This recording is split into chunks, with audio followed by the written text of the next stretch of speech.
yang pernah diberitakan, kalian mungkin udah tahu juga, saat ini tersangka Daniel Chandra atau DJ ini sudah tersangka ya Mas ya, sudah jadi tersangka dan sudah ditangkap. Silakan kalian untuk bertanya lebih lanjut lagi perkembangannya seperti apa.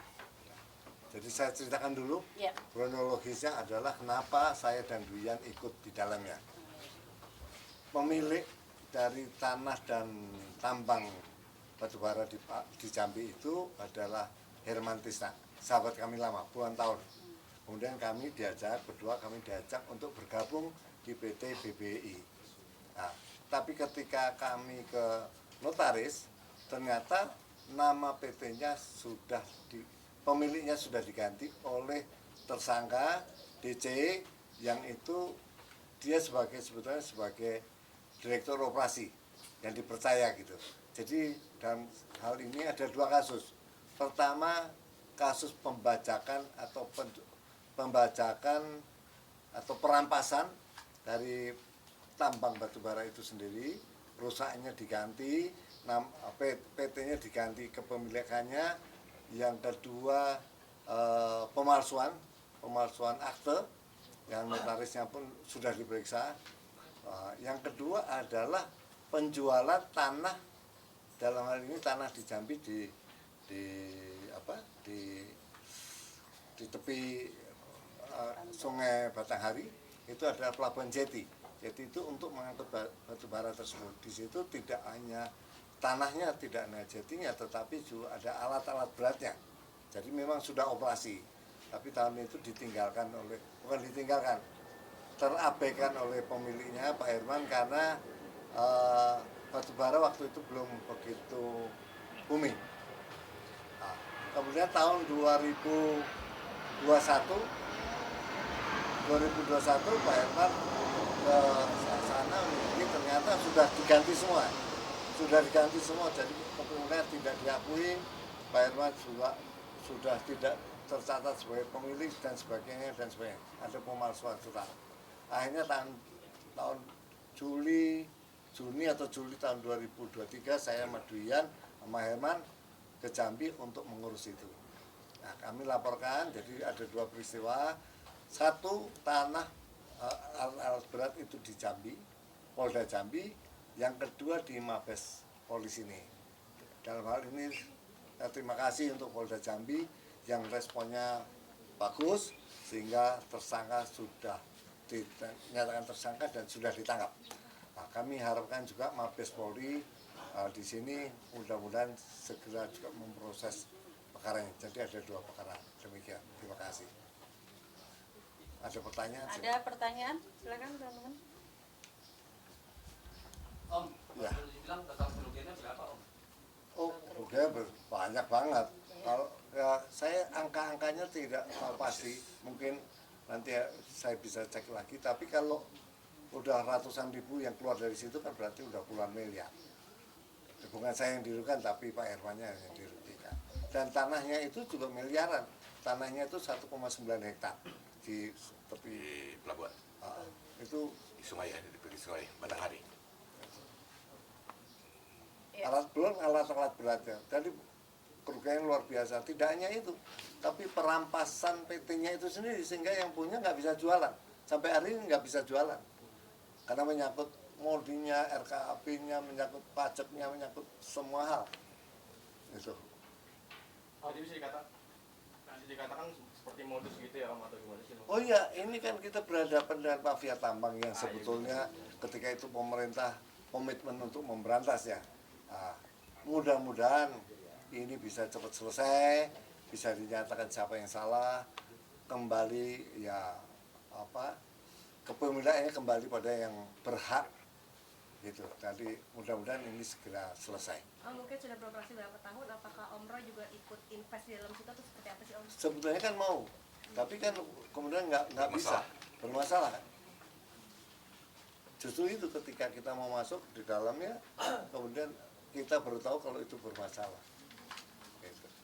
Ini kan berdasarkan rilis yang saya baca, laporan itu tercatat tanggal 10 Juli 2020. Juli, ya. Dan tersangka ditangkap pada tahun 2025. Ya. Jadi ada rentang waktu selama 2 tahun untuk proses ini. Hampir 3 tahun.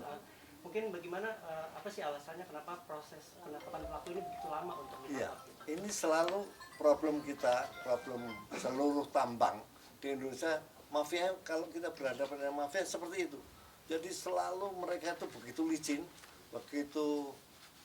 licin dan punya modus-modus tertentu. Misalnya kita laporkan, dia laporkan balik. Jadi ketika itu kenapa juga kita ikut?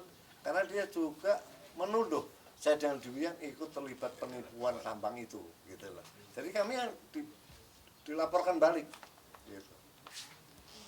Tapi Om sebenarnya itu hanya pure untuk membantu Pak Herman ini kan Om? Oh iya, karena ya kan kita mau bergabung di Saya mau dalamnya. bergabung di kan. dalam PT tersebut. Om, kami ada indikasi juga pelaku itu sempat melarikan diri, itu benar nggak sih Om? Oh iya, udah berkali-kali. Jadi memang ini luar biasa. Orang ini DC ini luar biasa ini. Dan ketika kami berdua ke Jambi itu begitu banyak ketemu orang yang ngomong sama kami mereka ditipu puluhan miliar. Menjadi korban daripada Memang si ini modusnya begitu. DC ini. Ya, residivis kok. Mabes ini juga mengatakan itu residivis. Karena selalu modusnya seperti itu. Dan memang ini kayak belut sekali, emang licin. Belut pakai minyak. Memang pakai minyak. Mereka sudah manggil dari Polda maupun Mabes yang saya dengar. Mereka udah manggil DC ini dan mereka sempat datang. DC ini sempat datang diperiksa, tapi nggak tahu. Begitu besoknya lagi ada pemanggilan lagi dia nggak datang. Udah kabur. Udah kabur. Berkali-kali Dan seperti itu berkali-kali. terulang seperti itu sehingga makan waktu 2 tahun lebih ya. Dua 2 tahun lebih ini kita makan waktu. Gitu loh. Dan untuk kali ini tertangkap. Tapi baru masalah pelabuhan. Pelabuhan. Yang kami harapkan juga Mabes Polri juga Melihat kasus ini ya. melihat kasus ini juga segera menindaklanjuti laporan kami sehingga ditetapkan lagi sebagai tersangka dan kemudian mungkin kalau setelah kasus sana bisa ditarik ke Mabes ini. Om, ini menegaskan lagi Om. Jadi dari pemilik perusahaan ini kan menugaskan si DC ini untuk membeli sebidang tanah gitu ya. Iya. Apakah dari pihaknya itu sudah menurunkan atau membuat sebuah surat kuasa untuk kepada DC ini untuk Saya kira semuanya sudah, saya kira iya. Cuman ada tanda terimanya, ada transferan, bukti transferan, dan dia sudah mengakui. Dan DC ini mengakui bahwa ada rekamannya, ada WA-WA-nya bahwa minta maaf, Bapak sudah saya anggap Bapak sendiri, saya sebagai anak nakal mau mengembalikan. Tolong jangan diproses secara hukum. Ada WA-WA-nya nanti bisa kita share nanti. Mungkin trigger Om Roy sendiri untuk tertarik untuk usaha tambang apa sih Om? Sama pernah nggak sih mungkin ketemu sama DC-nya langsung? DC, saya sendiri belum pernah ketemu DC. Ya pengennya kalau ikut anunya dapat rezekinya, ketiban rezekinya gitu ya. Apalagi sebelah saya ini kan.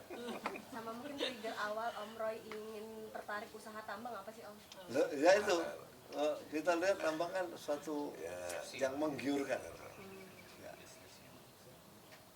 ini Om berarti pelaku ini terancam hukuman pidana berapa tahun Om kalau udah?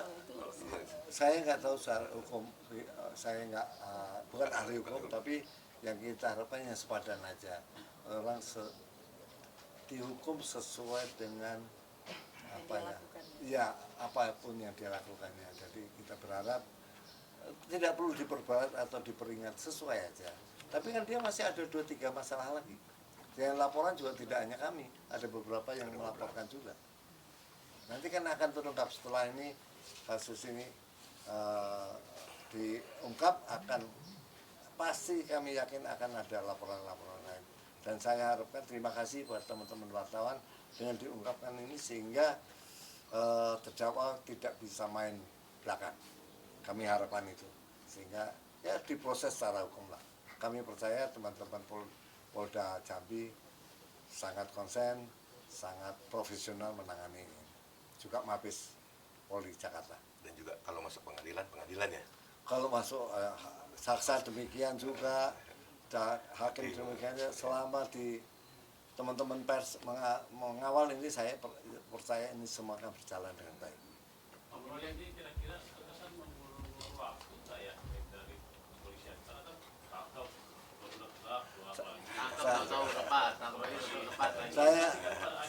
berani komentar.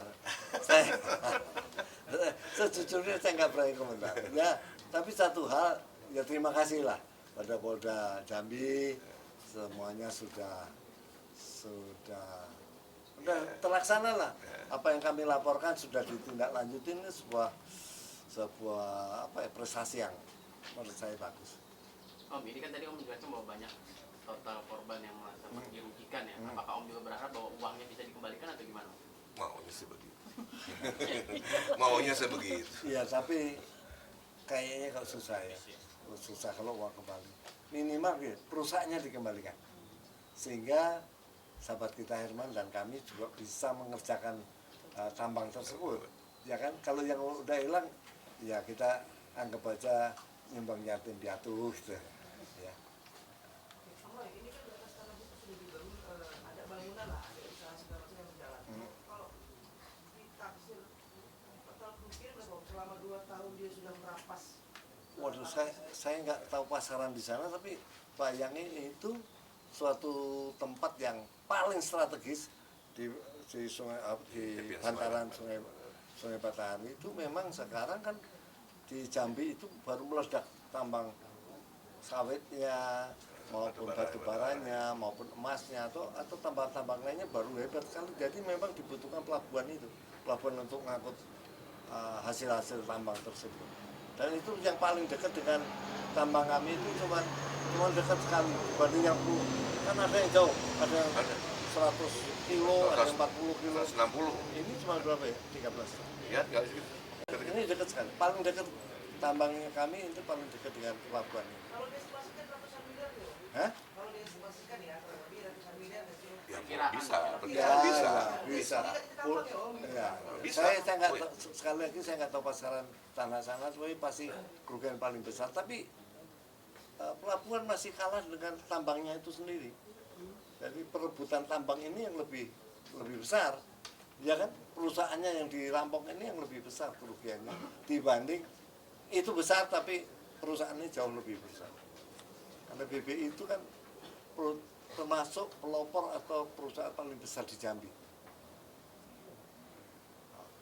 Oke, cukup. Oke. Terima kasih. Terima kasih kali. Terima kasih buat